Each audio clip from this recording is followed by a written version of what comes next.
Hi, Gary here. Recently, there was some little flooding in the town I live in, and I was standing near the water was rising. It wasn't much, and I had a reporter ask me a question about what I thought might happen with Florence coming through, and I talked for a minute, but she only took a part that I said Florence could hurt businesses imminently, which was out of context. Well, that's the old fake news stuff, and that's how it's actually firsthand finding out how that stuff goes around.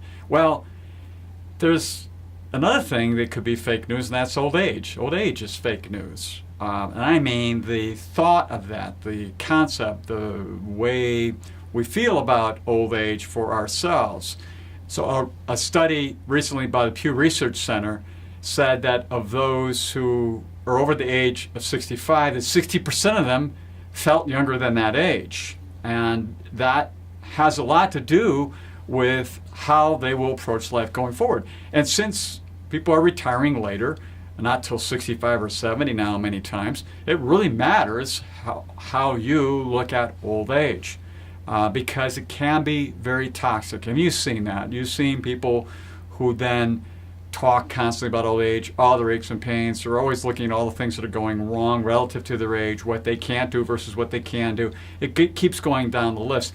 And it doesn't matter how much money they have. You can have a heck of a lot of money and be very negative about old age, and you can have very little money and be very positive. And I've seen the spectrum across the board. But the one thing that I've seen that seems to be consistent is those who feel their age, talk about feeling their age, and are constantly looking at that as a big detriment, tend to start bringing this toxicity into their life. And there's no amount of money that can solve or resolve that.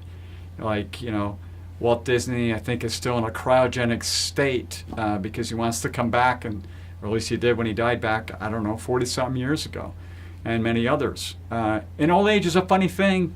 Many times people ask me about, what I'm doing, where I'm going, and so forth, and I say, well, I don't feel my age. I've probably fallen that 60%, and I'm looking forward to a better year the next year than the prior year. And I know it makes a big difference in my outlook and those people around me. And it's not about the money, but the money's there to support those things I do and my family does. So when you're looking at this whole old age, which I believe is fake news, reconsider that. That's a mindset you get into that can be very toxic to you. So give it a little bit of thought. Until next time, enjoy.